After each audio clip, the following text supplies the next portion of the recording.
Greetings mga migs! Welcome back sa Buhay na Salita TV. Magpapasko na mga migs, pero iilan sa ating mga migs ay may iniindang karamdaman, which is ang dahilan ay ang mga mangkukulam o ang black magic.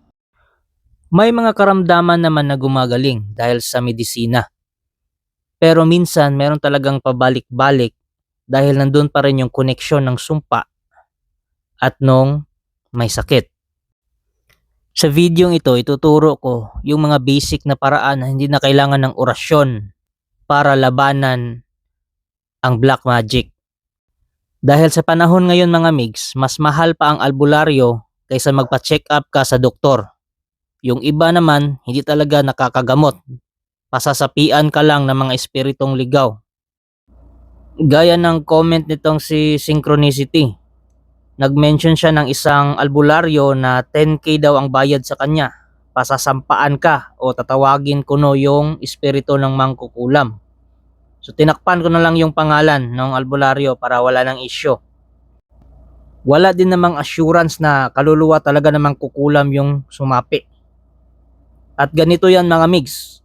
Kung pupunta ka sa simbahan, sa deliverance ministry ng simbahang katolika, hindi po aabot ng 10,000 ang gagastusin mo at gagaling ka rin naman. At pwede ring ikaw na lang ang gumamot sa sarili mo. At isa sa mga patunay dyan mga migs na gagaling ka talaga kahit sa simpleng dasal lang ay itong comment ni Jose Roland Planas. Siya ang saksi na nangyari ito sa totoong buhay. May kakilala nga ako bro, sumasampalataya lang ang inusal nung sa kagipitan siya. Talagang pinakawalan siya ng demonyo. Ayan demonyo na nga yun. Umalis pa. Sa simpleng dasal lang. Lalo na pag ito ay galing sa puso mga migs. So shout out kay Synchronicity. Shout out din kay Jose Roland Planas. Ito po ang aking pamasko sa inyo mga migs. Ito po ay tutorial. Isang simpleng ritual kung paano putulin yung koneksyon ng mangkukulam sa inyo kung kayo ay tinamaan ng black magic o binigyan ng sakit ng mangkukulam. Gawin nyo ito tuwing Martes at saka Biyernes kasi yan po yung schedule ng mga Pinoy occultists na mangkukulam. So hindi lang po ito basta pang putol ng koneksyon kundi pang rabuelta din ito. Ang kailangan nyo mga mig sa isang lumang lata na pwede pong isalang sa apoy. O kung may mga luma kayong kaldero na hindi nyo na ito ginagamit, yung patapon na. So i-recycle po natin yan, may paggagamitan tayo nyan. So linisin nyo muna mga migs, pagkatapos yung may sakit po na tinamaan ng kulam, yung ihi niya, ilagay nyo doon sa lata o ng lumang kaldero. Pagkatapos nyo malagyan ng ihi mga migs, lagyan nyo ng pako. Luma man o bago na pako, ayos lang. Yung sakto lang yung dami. Kasi marami pa tayong ilalagay na ibang mga matutulis na bagay. Aside sa pako mga migs, lagyan nyo rin ng blade.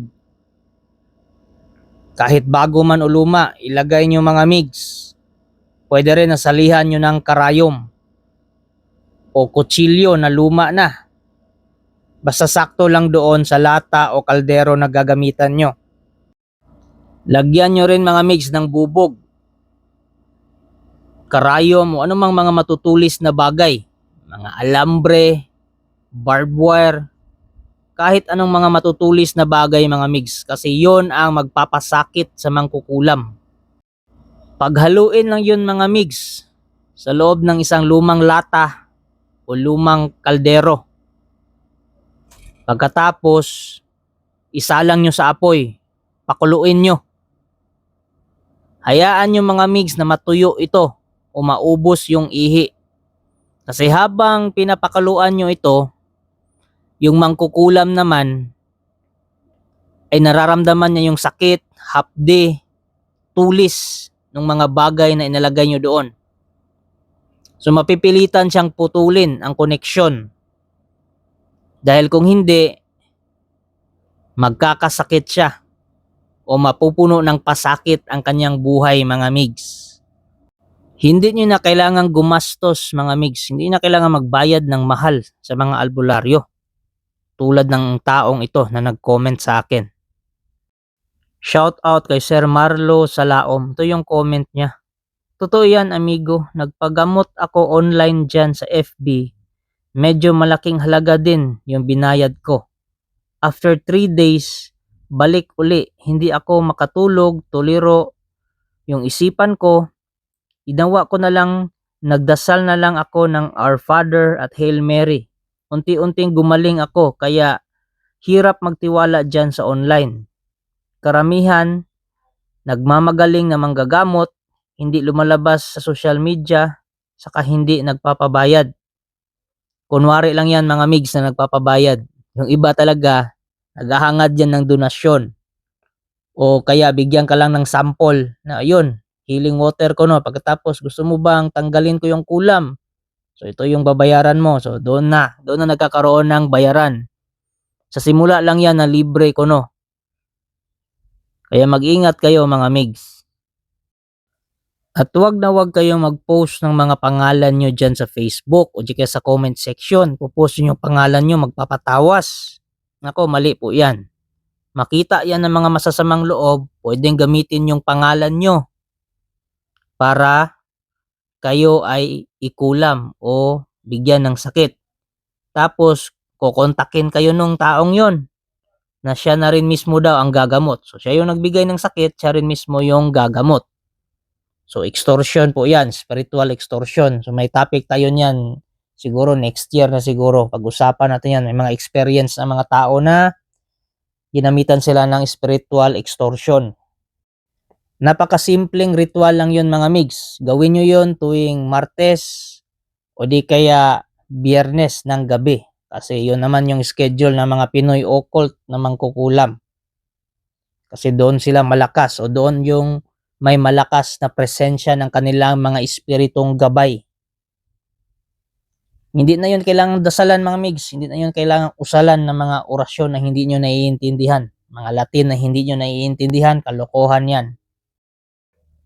Okay sana kung sound frequency yan o intonation. Pwedeng walang kahulugan. Dahil yung vibration naman ng sound yung punto. Pero yung iba, mga Latin lang na binaboy o mga imbento na salita para lang makabuo ng tunog Latin kuno. Yung iba naman dyan, sulsul ng mga masasamang espiritu. Okay sana kung nakuha nyo yung word na yon or intonation na yon through meditation. Pagpunta sa isang mataas na dimension. Pero yung iba, binubulong lang daw ng mga masasamang espiritu. So ayun, mga migs, maraming salamat po sa pagpanood. Paki-like ng video at paki-share po ito sa mga kilala nyo. Yun lang po. Kita-kits until next topic. Thank you.